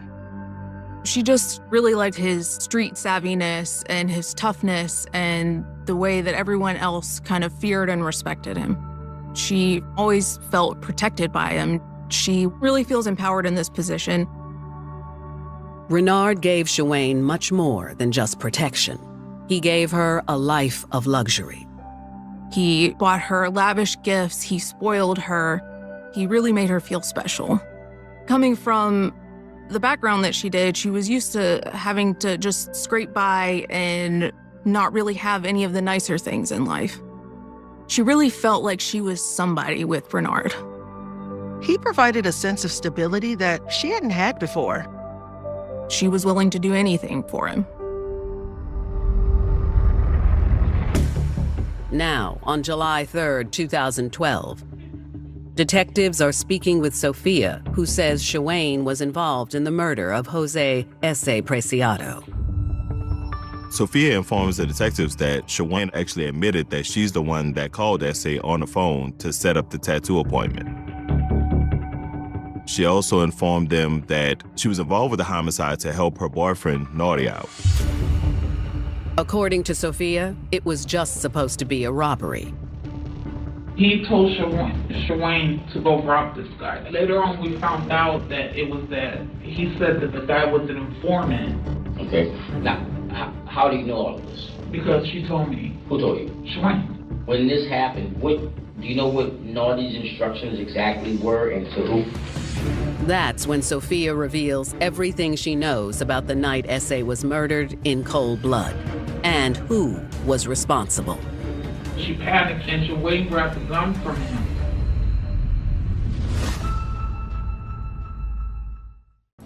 Multitasking sure is tough, isn't it? Luckily, Geico makes it. July 3rd, 2012, New Orleans, Louisiana. Detectives investigating Jose S.A. Preciado's murder have just found a witness who says 17-year-old Shawane Sanders was involved, and her boyfriend, Renard Naughty Coleman, set it up. She was involved with the homicide to help her boyfriend, Naughty, out. Sophia tells detectives that the day of the murder, Shawane visited her. She needed somebody to talk to and she trusted us. Well, she told us to. Her husband. Sophia says, according to Shawane, Naughty thought S.A. was an informant and asked Shawayne to rob him. To Shawayne, it was that it was going to be a robbery. But Shawayne told Sophia that some young boy was also there, but she didn't know his name. Okay, so Naughty just basically, he set up for a robbery, but he gave did he give the gun to anyone? I believe he gave the gun to the boy, because the boy had the gun. Okay. All right. You don't know this for sure? No, I don't. All right. Tell me exactly how everything went down in the vehicle when the shooting happened. So she was sitting in the back. But Shawayne said that the kid was the one who pulled out the gun and panicked. Like, he couldn't do it. Panicked, she got the gun from the kid and she shot. She did shoot. Sophia says that Shawayne told her the gun was given to Naughty afterward. He really just played everybody. You know, that kid's never done nothing like this. Shawayne has never done nothing like this. She can't even freaking sleep. Do you think it's easy for someone to manipulate her? Very. She wants to be loved so bad. The child wants love so bad. Sophia apologizes to police for not coming forward with all of this information sooner. She was hesitant to give up family. Since Sophia didn't actually witness the murder herself, detectives still have a lot of work to do. They really want to dot all their I's and cross all their T's. They want to confirm all the information they've gotten so far. On July 22nd, they bring in Sophia's husband, James. He basically repeats the same story that Sophia gave. He confirmed everything. James also mentions it had to do with more than S.A. possibly being an informant. Shawayne informed him that Naughty wanted the Hispanic man dead because he supposedly snitched on him, that he was going to be going to jail for 16 years if this person wasn't killed. He tells police that Shawayne is just obsessed with her boyfriend and that he spoils her and gives her gifts. In fact, James tells them that Naughty bought Shawayne a pair of high-end sneakers as a reward for killing S.A. With these two interviews, detectives know they're on the right track. They received some great information. They actually got a motive for the incident. They have a suspect. They have a co-perpetrator. They have a lot that's going on right now. The next step is to bring Shawayne in and to see if she'll turn on her boyfriend and confess. They also need to find out the identity of the young boy. Unfortunately, neither Sophia nor James know where Shawayne is. And without more corroborating evidence, investigators still don't have enough for an arrest. The detectives try to run her name. They start looking for a background. They find that she has some misdemeanors, but nothing serious, and they also find that she has no driver's license. They continually check around town for her and Naughty, but have no luck. Without locating them, the investigation stalls out for months. At this point with investigations, you just have to wait it out sometimes. You put that fishing lure out there and you're hoping that you get a bite on something, but sometimes it takes a while. Then, in February 2013, about a year after the murder, police receive a tip that brings the case back to life. Priscilla called detectives, and she says she knew what really went down. The detectives speak with her, and she actually provided a statement. Priscilla gives detectives a colossal breakthrough. Priscilla says she and Shawayne were in a relationship and that she was an eyewitness to the murder.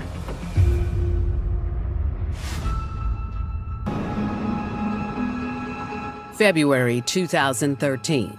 Almost a year after Jose Preciado's murder, an anonymous tip has led detectives to a possible eyewitness, Priscilla. Detectives show her a photo of Shawayne, and she admits that she knows her. In fact, they used to live together and date back in March of 2012. Priscilla says she and Shawayne were in a relationship at the same time that Shawayne was in a relationship with Naughty. Priscilla tells police that she was fine with the arrangement, and so was Chewayne. But Renard wasn't. He really didn't want them to be together. He tried to keep Chewayne from seeing Priscilla, and he was just really jealous. Priscilla really just tells police kind of what they've already been hearing about how obsessed she was with him. You know, he says jump, she says how high. Priscilla admits that Naughty was convinced S.A. was going to testify against him at his drug trial, which could lead him to doing serious time. So he wanted him gone fast.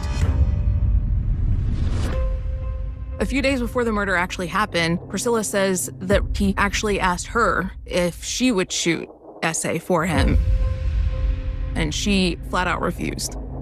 She didn't want anything to do with it. At that time, Naughty pulled out a gun and actually pointed it to her head and threatened her to do it. She said it was a black handgun, and he ended up letting her go, and she just left that situation alone because she was scared. Priscilla says Naughty must have turned to Chewayne for help because she saw it happen. Priscilla informs the detectives that on the day of the homicide, she was at a residence with Sanders. Priscilla says that S.A. was at their house and she just assumed that they had invited him over. At one point, she decides she wants a cigarette, so she leaves the house. She goes out for a walk. Not too long after she left the house, Priscilla sees S.A.'s silver sedan coming down the road. She sees Chewayne and a young man named Trey, also known as Smalls, in the car with S.A. She sees S.A. in the driver's seat, and Trey is in the passenger seat, and Chewayne's in the back seat behind the driver. She also sees Naughty in his truck following a bit behind the silver sedan. She observes the victim's vehicle slowly kind of driving in the area, and she observed the brake lights illuminate. At that point, she observed Smalls exit the passenger side of the vehicle and Sanders exit the rear driver's side of the vehicle. Priscilla tells investigators that Smalls ran down the road and got into Naughty's vehicle, and Chewayne took off on foot. She observed that she was holding a gun. Priscilla said that she recognized the gun as the same gun that Naughty had put in her face a few days before. She stated she did not hear any gunshots. She couldn't hear what was being said. She honestly didn't know what occurred. She says the scene struck her as a little strange with the car sitting there with its brake lights on. But as she continued on her walk, she figured he'd drive off eventually. Priscilla says that in the following days, she was hearing more and more chatter on the streets about the fact that S.A. was found dead. Priscilla says that once she connected the dots, she was faced with a dilemma. She stated that she loved Sanders and didn't want to see her going to jail or getting hurt at any point, but she didn't want to come forward to police in fear for her own life. Priscilla's eyewitness account matches the evidence that the police have, and it's enough for police to get an arrest warrant for Chewayne Sanders. They have a witness who actually puts the gun in Sanders' hand. We know the victim was shot in the back of the head, and this witness actually saw Sanders exit the rear driver's side of the vehicle, the location where the shooter had to be seated when they shot S.A. Detectives get a warrant for Chewayne's arrest. And then, on February 27, 2013, they locate her at her grandmother's house. Immediately when she come down, they place her in handcuffs. She's now under arrest for second-degree murder. It made sense that it was a female that pulled the trigger because you don't allow a man to sit behind your head. Like, that's like the street code. And then how young she was, and just, it was a lot. It was a lot to take in, a lot to sort through. I just couldn't understand. At the police station, Chewayne refuses to give a statement and immediately asks for a lawyer. They collect her fingerprints and her DNA, hoping something might match samples found at the crime scene. Investigators still have some loose ends to tie up. They find the other witness, 16-year-old Trey, also known as Smalls. Detectives speak to him with his mother, and he's pretty tight-lipped. So at that point, there's not much that they can do. Smalls was just the wrong place, the wrong time.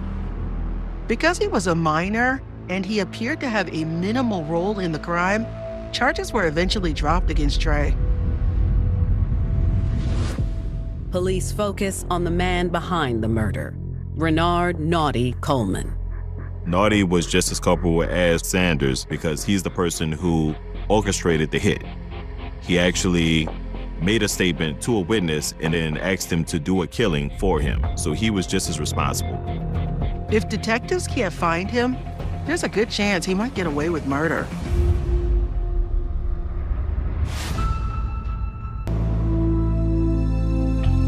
Sometimes older men, powerful men, will prey on younger women because they know that that's how they can control them. And in the end, they're able to get their loyalty and get them to do anything they want for them.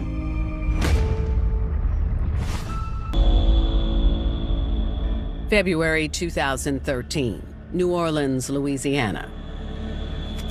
18-year-old Shawayne Sanders has been charged with second-degree murder for killing 39-year-old Jose S.A. Preciado. Police are still looking for the man they believe put her up to this, her boyfriend, Naughty. As prosecutors prepare for trial, they get the results of the tests conducted on Shawayne's DNA. But it's not what they were hoping. Her DNA was not in the victim's pants pocket, nor in the car anywhere. Her fingerprints were not in the vehicle, but the prosecutors moved forward with the case anyway. They still have Sophia and James, and they'll have to rely heavily on their testimonies. Sanders confessed to both of them. And they have Priscilla's testimony that she was there and saw her getting out of the car with a gun in her hand. Finally, in June 2013, detectives find the elusive Naughty and bring him in. But they get him in, and he's not talking. He's also charged with second-degree murder. He and his girl are possibly looking at life sentences. Prosecutors offer a plea deal to both of them, but they both declined, willing to take their chances in front of a jury. Prosecutors decide to separate their trials. Shawayne is first. On March 17, 2015, prosecutors are ready to take her on in court. However, Shawayne, now 20 years old, does something no one sees coming. The morning of the trial gets here, and she surprises everybody by pleading last minute. She agrees to plead guilty to manslaughter and receives 35 years in prison with time served. Shawayne will be up for parole in 2048. Not much later, her boyfriend follows suit. Naughty also takes a plea instead of risking a life sentence at trial. He is sentenced to 20 years with time served. That just blows my mind.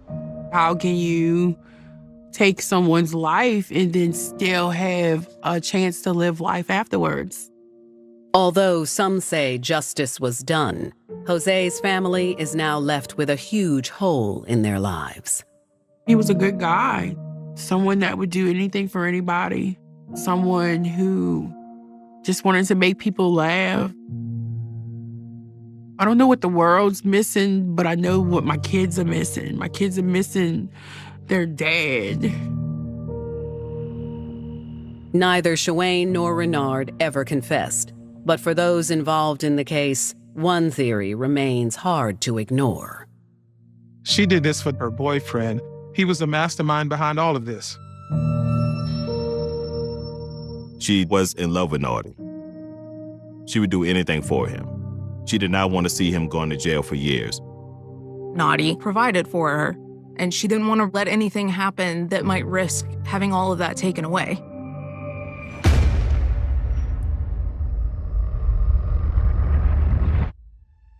I couldn't wrap my head around it. Because I I would have done anything. At least I thought I would have done anything for S.A. But I know me as the person I am, I would have never took someone else's life. She thought this was a way to save him and save their relationship. So she decided to kill for her man.